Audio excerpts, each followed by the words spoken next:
오늘도 하나님께 영광 돌리기를 원하는 우리 과함의 모든 성도들에게 하나님의 크신 은혜가 풍성하게 임하실 줄 믿습니다.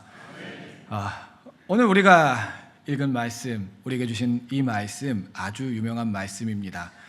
마태복음에서 예수님의 핵심 설교를 꼽자고 하면은 산상설교의 말씀, 그 산상설교의 말씀 중에서도 팔복의 말씀입니다.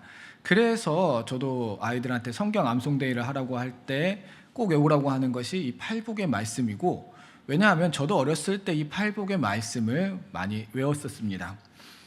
우리 신앙생활에서 가장 중요한 것, 신앙생활 왜 하시나요?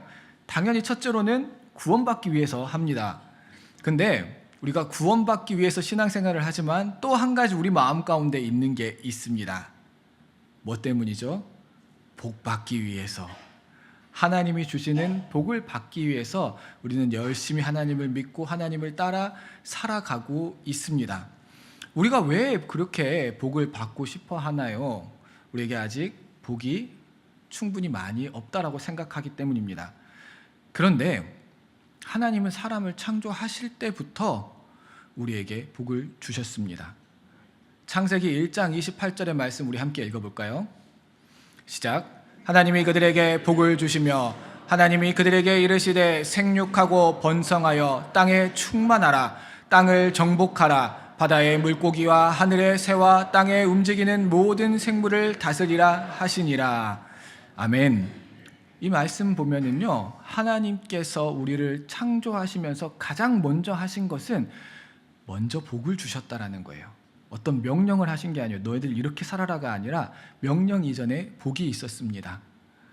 그래서 복을 주시고 나서 생육하고 번성하여 땅에 충만하고 땅을 정복하고 바다와 물고기 하늘에 있는 모든 움직이는 생물들을 다스리라라고 말씀하셨죠. 그 이후에야 명령이 있었다라는 것입니다. 하나님은 처음부터 우리에게 복을 주시기 위해서 우리를 창조하셨습니다. 그 복이 어떤 복입니까? 오늘 말씀에서는 이 땅에 있는 모든 것들, 땅에서 충만하고 이 땅을 다스리라는 것, 이것을 복이라고 생각할 수 있는데, 우리에게 가장 중요한 복은요, 창세기 1장 27절을 살펴보면은 하나님이 사람을 창조하실 때 하나님의 형상대로 창조하셨다라고 하셨습니다. 우리가 우리의 형상 곧 하나님의 형상대로 사람을 창조하니 곧 남자와 여자를 창조하였다라고 성경에서 기록하고 있습니다. 우리에게 있어서 가장 귀중한 복은요, 하나님의 형상을 닮았다라는 것입니다. 하나님의 형상을 닮았다라는 게 무슨 뜻일까요? 우리가 생긴 모습이 하나님이랑 똑같이 생겼다라는 걸까요? 그런 건 아닙니다. 하나님은 영이시기 때문에 하나님의 외형을 우리가 닮을 수는 없습니다. 그러네 하나님은 영이신 분이고 그런 속성을 우리가 닮았다라는 것이죠. 즉 우리가 영적인 존재, 우리는 태어나자마자 신이라는 존재에 대해서 생각할 수 있는 어떤 영적인 존재라는 것입니다. 또한 하나님의 형상을 닮았다라는 것, 온 세상을 창조하신 하나님께서 우리를 하나님의 대리자로 세워서 이 만물들을 다스리게 하셨다라는 것입니다. 또한 하나님을 닮았다는 것, 그 형상을 닮았다라는 것은 무엇을 의미합니까? 우리 모두가 존귀한 존재라는 거예요. 사람은 하나님의 형상을 닮았기 때문에 다 존귀합니다. 그래서 노아에게 창세기 9장 6절에 보면은 이 땅의 모든 것을 다 쓸어버리고 새롭게 이야기하실 때 이렇게 말씀하십니다. 9장 6절 말씀을 한번 보겠습니다. 시작. 다른 사람의 피를 흘리면 그 사람의 피도 흘릴 것이니 이는 하나님의 자기 형상대로 사람을 지으셨음이니라. 하나님이 형상대로 사람을 지으셨기 때문에 모든 사람들은 존귀하다라는 것입니다. 그런데 더 중요한 한 가지가 있습니다. 형상이라는 말은 닮다라는 뜻이에요. 닮았어요. 여러분의 닮은 존재가 누구입니까? 자녀이죠. 자녀는 저랑 닮게 돼 있습니다. 제가 살이 빠지고 나서 제일 많이 듣는 말이 목사님 살 좀 그만 빼세요. 이 말을 제일 많이 들었고요. 두 번째로 많이 들었던 말은 목사님 살 빠지니까 애들이랑 똑같이 생겼네요. 이 말을 제일 많이 들어요. 저희 아이들을 아는 분들은 살 빠지니까 저랑 똑같이 생겼대요. 당연하죠. 제 자녀이니까 저를 닮기 마련입니다. 자녀는 닮기 마련입니다. 외모가 안 닮았으면은요, 뭐라도 닮아요. 뭐라도 성격을 닮았든지 취향을 닮았든지 아니면 자는 모습이 닮았든지. 우리 하람이가 누워있는 모습을 보고 갑자기 아내가 저를 막 불러요. 여보 일로 와봐 일로 와봐. 왜? 그러니까 똑같아, 똑같이 누워있어, 이렇게 이야기를 하는 겁니다. 그런 사소한 것 하나하나라도 닮기 마련입니다. 하나님께서 자녀를 왜 닮도록 하였을까요? 노아가 셋을 낳았을 때 그런 말씀이 있습니다. 노아의 형상대로 닮은 셋을 낳았다라는 이야기가 있거든요. 하나님의 의도가 있다라는 거죠. 이 자녀가 있음을 통하여서 이 아버지의 사랑을 깨닫고, 또한 나를 닮게 해서 너를 내 자녀 삼으려고 너를 창조하였다라는 메시지를 우리에게 주기 위하여 이 자녀를 닮게 하셨는지 물습니다. 즉 우리가 하나님을 닮았다라는 것은요, 하나님의 자녀라는 증거라는 것입니다. 하나님의 자녀로 살아가게 하는 복을 우리에게 주셨다라는 것이죠. 얼마나 큰 복입니까? 이 세상을 창조하시고 가장 높으신 분이 나를 자녀 삼아 주셨다라는 것, 그것보다 큰 복은 없다라는 것입니다. 그런데 그럼에도 불구하고 왜 우리는 자꾸만 복 받기를 원합니까? 그것이 우리가 하나님의 형상을 잃어버렸기 때문입니다. 하나님의 형상을 잃어버린 이유가 무엇입니까? 그것이 바로 죄 때문입니다. 우리 다 알고 있지 않습니까? 하나님의 말씀에 불순종함으로 말미암아 우리의 죄가 시작되었고, 그 죄로 말미암아 하나님과 함께 살아갈 수 없게 되는 게 죄입니다. 자, 그런데 이 과정들을 살펴보면요, 하나님은 선과 악을 알게 하는 나무의 열매를 먹지 말라라고 명령을 하셨습니다. 그런데 사람은 그것을 먹었죠. 근데 여기서요, 이거 궁금해하신 분 있나요? 제가 어린이부 설교를 하면은요, 한 40분 설교를 해요. 이상한 목사죠. 어린이부 설교를 40분을 하는 거. 얘들이 40분 동안 그 설교를 들을 수 있어?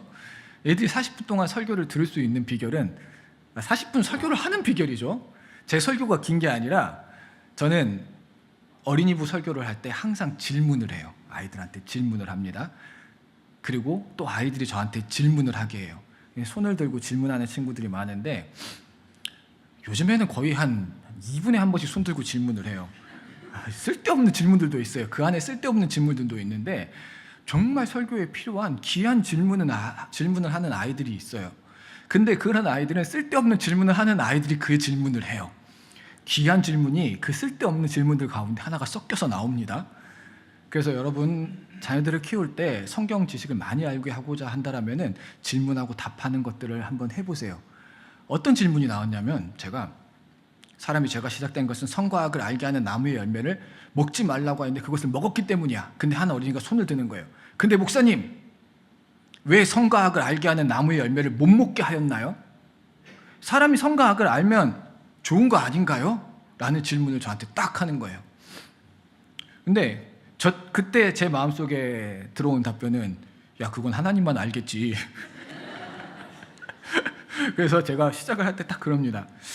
그건 하나님만 알아. 근데 내가 성경을 보고 내가 생각하기에는 바로 이것 때문이야. 선과 악을 알게 하는 나무의 열매를 먹고 눈이 밝아져서 선과 악을 분별하게 된다. 근데 그게 누가 분별하는 거지? 나야.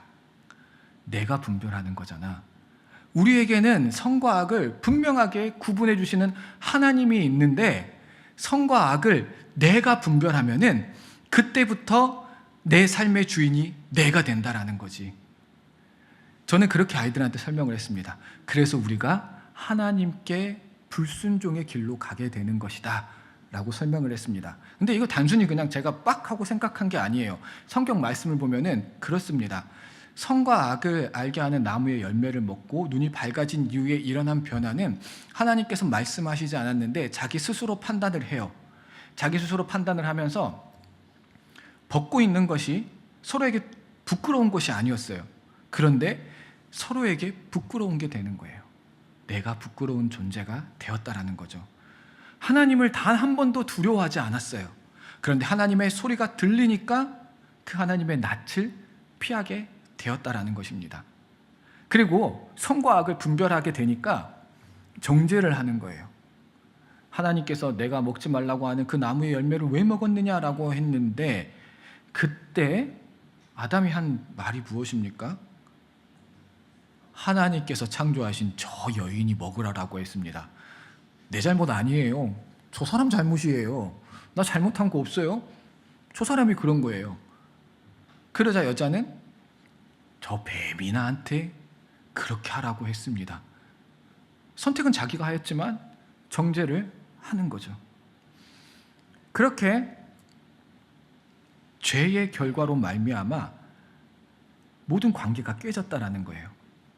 피조물과 사람의 관계가 깨졌고, 사람과 사람의 관계가 깨졌고, 그리고 하나님과 우리의 관계가 완전히 깨져버렸다라는 거죠.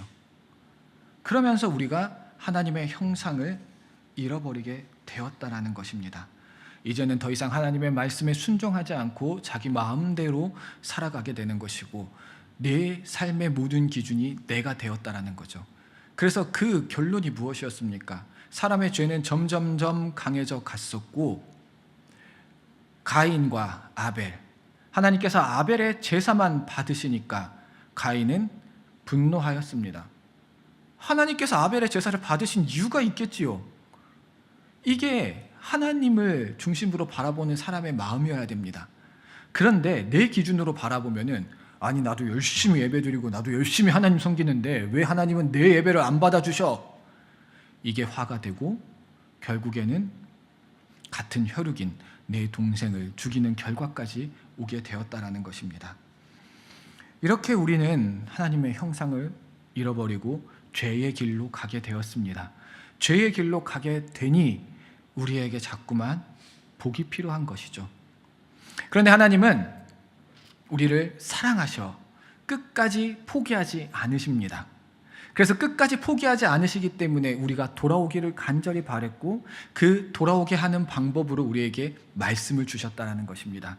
이 말씀이 기준이 되어서 네가 스스로 기준을 정하는 게 아니라 말씀을 기준 삼아 살아가라.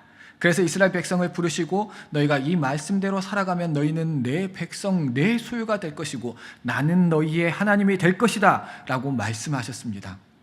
말씀을 받아 그 말씀대로 살아가며 하나님의 백성의 모습을 회복하여라 라고 말씀하셨던 것이죠.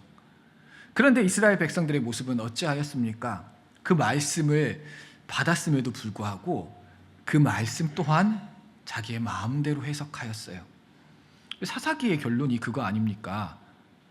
그들이 자기 소견에 옳은 대로 행동하니라. 자기 소견에 옳은 대로 살아가는 것이 사람의 모습입니다. 하나님의 말씀을 받았음에도 불구하고 그 말씀이 내 마음대로 해석이 되는 거예요. 그 말씀대로 살아가지 못하는 거죠. 그런 인간들을 불쌍하게 여기셔서 하나님께서 이 땅에 독생자 예수 그리스도를 보내주셨습니다. 예수님은 말씀이 육신이 되어 이 땅에 오신 것입니다. 예수님이 오신 이유는 우리가 잘 알고 있죠. 우리의 죄의 문제를 해결하시어 그 죄를 대신 지기 위해 오셨다는 것, 이것이 가장 중요한 것입니다. 그래서 우리는 예수님을 믿음으로 구원을 받게 됩니다. 그런데 또 한 가지 우리에게 보여주신 것이 있습니다. 말씀이 육신이 되었다는 거예요. 그 말씀이 우리의 삶 가운데 들어와서 직접 보여주셨다는 거죠. 이제 너희는 하나님의 형상을 회복하기 위해서 어떻게 살아야 되는지를 예수 그리스도의 모습을 통하여서 보여주셨다는 것입니다. 그래서 그 예수 그리스도를 기준 삼아서 예수님을 따라 살아갈 때에 우리가 하나님의 형상을 회복할 수 있다는 것입니다. 그 예수님께서 오늘 하신 말씀입니다. 화평하게 하는 자는 복이 있나니 그들이 하나님의 아들이라 일컬음을 받을 것임이라 라고 말씀하셨습니다. 화평하게 하는 사람, 화평하게 한다라는 말은 평화를 만들어 간다라는 뜻이에요. 영어로도 살펴보면 피스메이커라고 되어 있습니다. 평화를 만들어가는 사람에게 복이 있습니다. 그 복은 이 사람들은 하나님의 아들이구나 라는 일컬음을 받게 된다라는 거죠. 평화를 적극적으로 만들어갈 때 평화가 내 안에 있다라는 게 아니라 내가 평화를 만들어갈 때 하나님의 아들이라고 모든 사람들이 우리를 부르게 된다라는 것이죠. 왜 그럴까요? 제가 앞서 이야기한 것처럼 우리가 하나님의 형상을 잃어버렸을 때 그 결과가 가장 먼저 나왔던 결과는 우리 가운데 평화가 깨진 것입니다. 사람과 사람 사이를 서로 담을 쌓았고 하나님과 우리 사이에 담을 쌓았고 그 담을 쌓으면서 나의 존재가 가장 중요하게 되었다라는 거죠. 불순종의 결과가 평화가 깨졌다라는 것입니다. 반대로 이 평화를 만들어 나갈 때에 우리는 하나님의 자녀다라는 말을 들을 수가 있다라는 거죠. 근데 오늘 말씀에서 하나님의 아들이라고 하니까 그러면 딸들은 아닌가? 이 생각하시면 안 됩니다. 이 단어를 살펴보면은요, 휘오이라는 단어를 씁니다. 휘오스 하게 되면 아들이란 뜻이거든요. 하나님은 하나님의 아들 예수 그리스도를 말할 때는 좀 다른 단어를 쓰고 바로 히오스라는 단어를 씁니다. 근데 이 히오스라는 단어는 아들이란 뜻만 있는 게 아니라 자손이라는 뜻도 가지고 있고요. 또 이 단어는 왕권이라는 뜻을 가지고 있어요. 그래서 보통 예수 그리스도를 지칭하는 하나님의 아들이라는 단어는 누구한테 쓰이냐면은 로마의 황제한테 쓰이던 말이었어요. 신의 아들이라는 말이 그렇게 쓰였던 것입니다. 그래서 이 아들이라는 단어는 그냥 아들이라고만 번역해서는 안 돼요. 특히나 히오이라는 뜻은 아들들이라는 뜻이에요. 그래서 이 단어는 이 히오스의 자손, 즉 자녀라고 번역하는 것이 더 옳을 수가 있습니다. 물론 성경을 번역한 학자들이 왜 이렇게 번역했는지 이유는 있을 것입니다. 그러나 그게 그냥 단순히 아들만 의미하는 게 아니라 하나님의 자녀, 하나님의 자손들이라는 것을 기억하시길 바랍니다. 자, 그래서 우리는 하나님의 자녀가 되기 위해서 평화를 만들어 나가야 됩니다. 우리는 평화를 만들어 나가는 하나님의 자녀가 되기 위해서 무엇을 해야 됩니까? 첫째로 예수 그리스도를 영접해야 됩니다. 요한복음 1장 12절 말씀 함께 보겠습니다. 영접하는 자, 곧 그 이름을 믿는 자들에게는 하나님의 자녀가 되는 권세를 주셨으니. 아멘. 예수 그리스도를 영접하면은 하나님의 자녀가 되는 권세가 우리에게 있다라고 주님께서 분명하게 말씀하셨습니다. 우리에게 평화가 깨졌던 이유가 무엇입니까? 바로 불순종입니다. 하나님의 말씀을 듣지 않고 내 마음대로 살아감으로 말미암아 평화가 깨졌습니다. 그래서 우리는 이 죄의 문제를 해결하기 위해서 예수 그리스도를 영접해야 됩니다. 왜 영접함으로써 예수 그리스도를 믿음으로써 그렇게 될 수 있습니까? 우리가 영접한다라는 거는요, 예수님을 내 입술로 그냥 나는 예수님을 믿습니다, 예수님이 내 구원자입니다 고백하는 거에서 끝나는 게 아닙니다. 영접한다라는 것은 예수님이 내 삶의 주인이 된다라는 것을 의미합니다. 우리의 믿음은 바로 그것입니다. 예수 그리스도를 믿음으로 말미암아 내가 구원의 길을 갈 수 있게 되었다는 것을 믿는 것에서 끝나는 게 아니라 그 예수님의 길을 따라서 살겠노라 하는 것이죠. 그게 바로 영접하는 거예요. 내 삶의 주인이 내가 될 때는 하나님의 형상을 잃어버립니다. 그런데 내 삶의 주인이 예수 그리스도가 될 때 하나님의 아들이신 예수 그리스도가 내 삶의 주인이 됨으로 말미암아 내가 다시 하나님의 형상을 회복할 수 있다라는 것입니다. 평화가 깨지는 건요, 내가 내 삶의 주인일 때, 내 기준이 있을 때 평화가 깨집니다. 내가 옳은 것이 있어요. 내가 맞는 것이 있어요. 그때 우리는 싸웁니다. 그때 우리는 입에서 독한 말이 나갑니다. 그때 우리는 정죄합니다. 여러분들에게 하는 말이 아니에요. 저도 그럴 때가 있었습니다.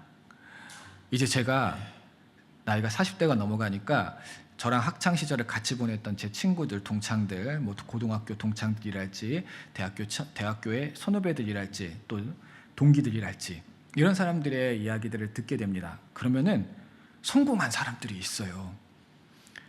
사업을 크게 성공을 해가지고 누가 들어도 알만한 물건을 팔고 있는 친구가 있습니다. 그리고 또 어떤 협회의 이사장, 그러니까 자기 자리에서 충실히 잘함으로써 협회 이사장이 된 친구도 있고, 또 목회하는 친구들 중에서는 잘 목회를 하고 있는 친구들이 있습니다. 그러면은 그런 소식을 들었을 때 내 친구들, 내 선후배들이 잘 됐다 하고 박수를 쳐줘야 되잖아요. 때로는 박수를 쳐줄 때가 있어요. 이 친구는 내가 잘 될 줄 알았어 하고 학창시절부터 다르더니 얘는 잘 될 줄 알았어 하고 박수를 쳐주는 친구가 있습니다. 그런데 때로는 그게 안 될 때가 있어요. 언제 안 돼요? 걔가? 어? 걔 별로였는데? 이런 사람이 잘 됐다는 이야기를 들으면은 나는 왜 이럴까? 제가 근데 뭐 부목사를 하고 있는 게 싫다는 얘기는 아니에요. 이런 생각이 들어요. 그리고 마음에 어떤 그들을 축하하는 그런 마음이 아니라 속으로 왠지 모를 섭섭함이 내 마음 가운데 들어옵니다. 근데 이게 뭐예요? 내가 그 사람을 평가하고 있었다라는 거죠. 그래서 그런 마음을 가지고 계속 기도를 하는데 하나님께서 저에게 이런 음성을 주시더라고요. 네가 뭔데 평가하느냐? 내가 글을 쓰겠다라고 하는데 네가 어찌하여 평가하느냐? 그리고 너는 어찌하여 좋은 것, 안 좋은 것을 스스로 구분하느냐? 목회가 마찬가지잖아요. 여러분, 큰 교회에 담임 목회를 한다고 해서 그 목사가 하나님 보시기에 그 목사만 위대한 목사입니까? 개척교회에서 저 시골촌에서 목회하는 그 목사들도 하나님 보시기에 아름다운 목회를 하는 거예요. 그리고 또 생각해 보면은요, 목회를 하는 저도 그 누구도 완벽해서 하나님께서 목회하라고 저를 부르신 게 아니에요. 그냥 내가 너를 쓰겠노라 하고 불렀던 것이고, 돌아보고 나면은 나도 연약하고 부족한데 이 목회 얘기를 계속 가고 있는데 내가 무엇이 간데 다른 사람을 판단했을까? 라는 생각이 들더라고요. 그때 제 마음에 평안이 왔습니다. 하나님께서 기준이 되시면은 내가 두려울 게 없겠구나.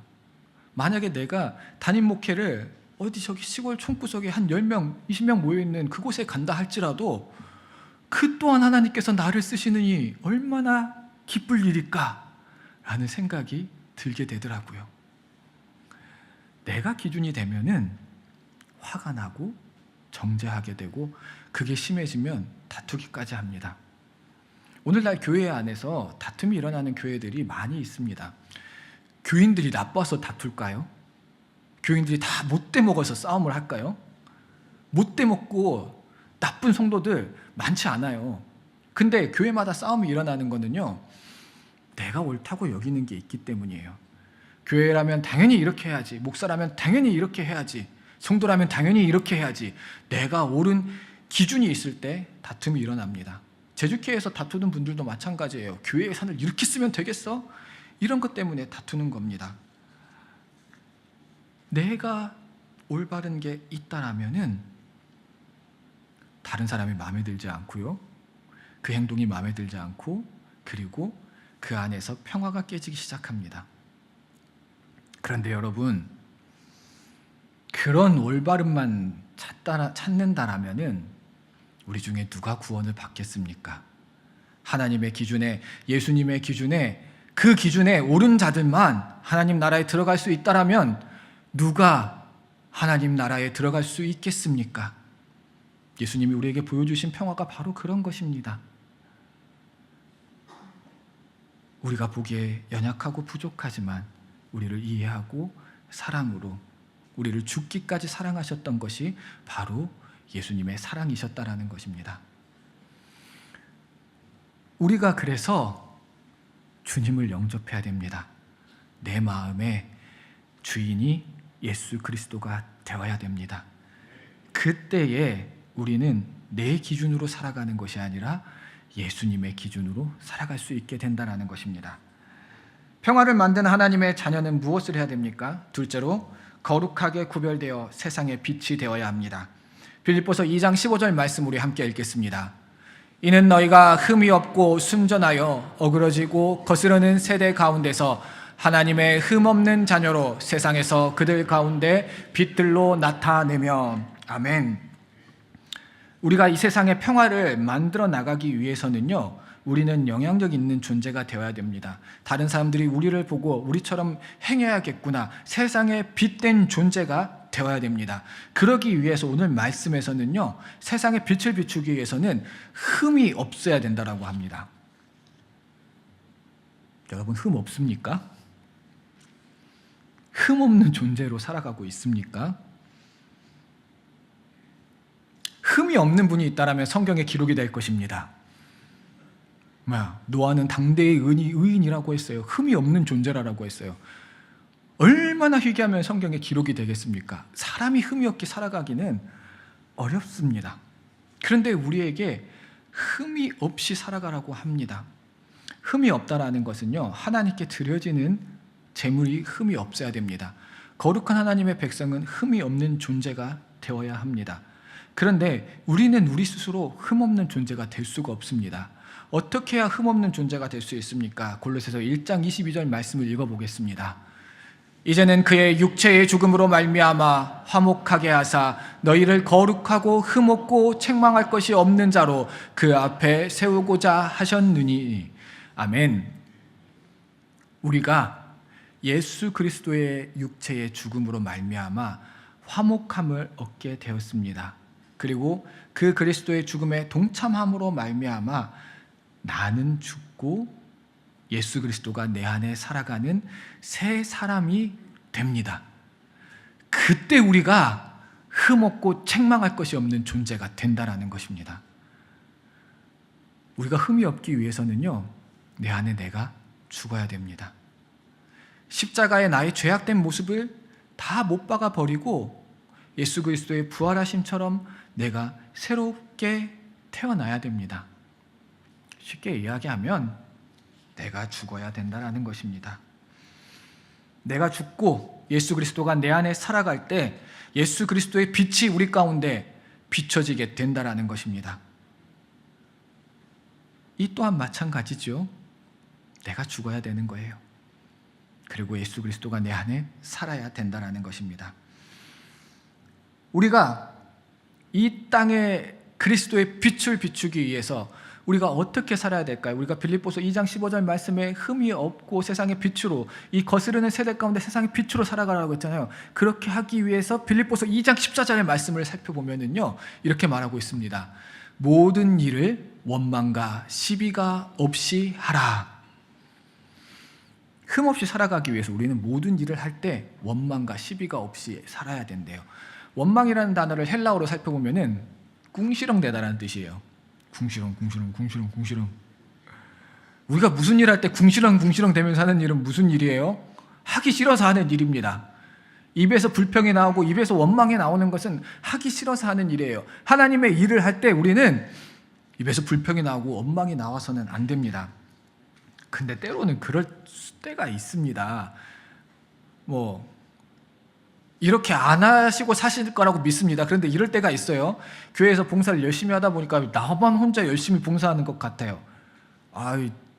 저 권사나 저 집사는 나보다 믿음 좋은 것 같고 교회도 오래 다녔는데 왜 봉사를 안 하지? 저 집사나 저 권사나 저 장로는 시간도 많은 것 같은데 왜 봉사를 안 하지? 왜 나만 이렇게 교회를 해야 되지? 이런 생각이 우리가 들 때가 있다는 거예요. 주의 일을 하다 보면은 내가 힘들다 보면은 그런 생각을 할 때가 있어요. 그런데 그렇게 원망하고 불평하는 것 또한 내 생각이 있어서잖아요. 그 권사나 그 장로나 그 집사가 교회를 열심히 다녔어도 생각보다 믿음이 없을 수 있어요. 믿음이 있는 내가 열심히 하는 거예요. 그리고 시간이 많은 것처럼 보이지만 생각보다 시간이 없을 수가 있는 거예요. 그 사람의 상황을 우리가 알 수가 없어요. 그런데 원망과 불평은 내 생각에서 나오는 거예요. 만약에 부족한 사람의 모습이 보이면 우리가 어떻게 해야 돼요? 그 사람을 위해 기도해 줘야죠. 하나님께서 그 마음을 움직여 주시겠지. 이런 기도를 우리는 해야 되는 것입니다. 원망과 불평을 해서는 안 된다는 거죠. 또한 시비가 없어야 됩니다. 이 시비라는 단어도 살펴보면 그 단어의 원뜻은요, 원인을 찾아내다 라는 뜻이에요. 그 원인을 찾아내서 누가 잘했는지 잘못했는지를 찾아보자. 그래서 논쟁 또는 시비라고 번역을 합니다. 근데 교회 안에서도 이런 시비를 가리는 일들이 있으면 안 됩니다. 저는 되게 안 좋아하는 말이 있어요. 교회 안에 때로는 이해할 수 없는 일이 일어날 때가 있어요. 그러면은 이거 누가 그랬어? 이렇게 하시는 분들이 있습니다. 제가 그럴 때마다 항상 하는 말이 있어요. 누가 그랬는지 찾아서 뭐 하시려고요? 혼내시게요? 자, 그런데 누가 그랬는지 찾아갖고 혼내잖아요? 그 사람 마음에 무슨 마음이 생기냐면은 너는 잘하나 보자. 이런 마음이 생긴다는 거예요. 제가 어제도 제 밤마다 웬만하면 교회 순찰을 합니다. 혹시나 어딘가에 에어컨이나 불이 켜져 있을까 봐. 또 에어컨이 어딘가에 켜져 있더라고요. 그냥 그때도 누가 그랬어를 찾지 않아요. 저는 항상 그런 생각을 합니다. 어떻게 하면 에어컨을 끄고 가는 것을 안 잊어버리게 할 수 있을까? 저는 사실 이 교회 입당하기 전부터 그걸 생각하고 있었어요. 그래서 건축할 때도 교회 사무실에 딱 버튼 하나만 누르면은 에어컨이 그냥 우리 교회 게 다 꺼졌으면 좋겠다. 이러면은 서로 막 누가 잘했네, 누가 못했네 이런 말 할 일도 없는 거거든요.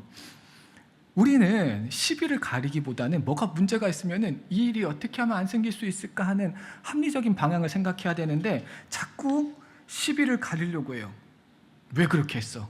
왜 잘못했어? 이렇게 하다 보면은요, 우리 안에 평화가 깨집니다. 그리고 그 시비를 가르던 사람들 누구였습니까? 그 사람들이 바리새인들이었습니다. 바리새인들 얼마나 하나님의 말씀대로 철저히 사는 사람들인데요. 근데 그들이 예수 그리스도를 영접하지 못했던 이유가 무엇입니까? 내 의가 있고 내 올바름이 있고 내가 누군가를 정죄하기 때문에 내 판단이 있기 때문에 예수 그리스도를 영접하지 못했다라는 것입니다. 그래서 우리가 예수 그리스도를 영접하고 흠없는 자녀가 되기 위하여 나를 죽이기 위해서는 모든 일에 원망과 시비가 없이 해야 합니다. 원망과 시비를 찾으려고 하지 말고 주님의 마음을 품고 주님의 뜻이 우리 교회 가운데 이루어지길 바라야 합니다.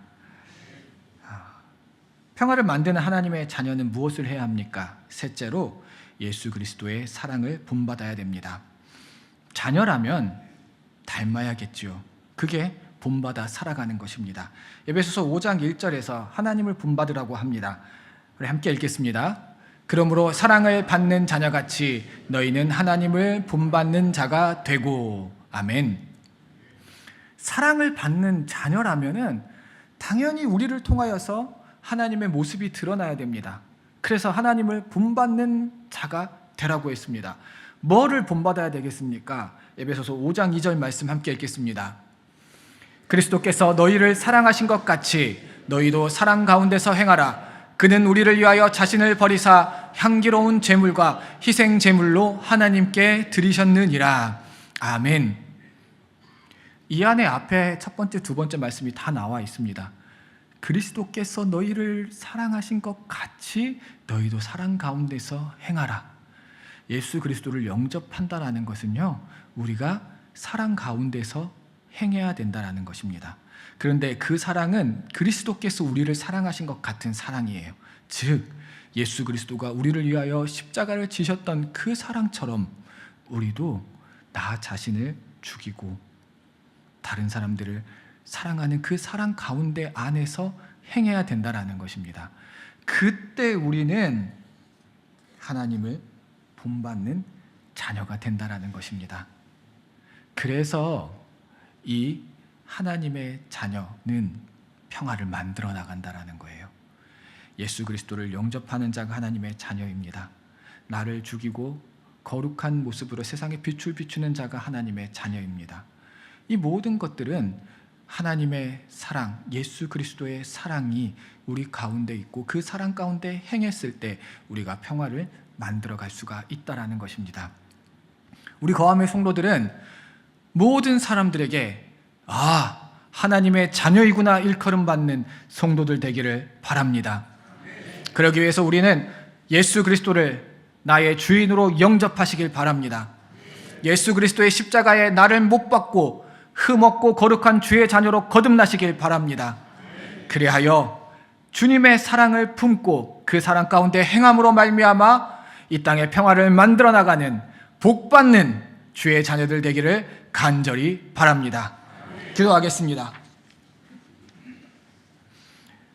거룩하신 아버지 하나님, 하나님께서 우리를 사랑하심으로 말미암아 이 땅에 독생자 예수 그리스도를 보내주시고 누구든지 그를 믿는 자마다 멸망치 않고 영원한 생명을 얻게 하시니 감사드립니다. 이제 우리가 예수 그리스도를 영접함으로 말미암아 하나님의 형상을 회복하게 하여 주시옵소서. 예수 그리스도를 내 삶의 주인 삼음으로 말미암아 나는 죽고 내 안에 예수 그리스도가 새롭게 살아나며 우리가 새 사람이 되게 하여 주시옵소서.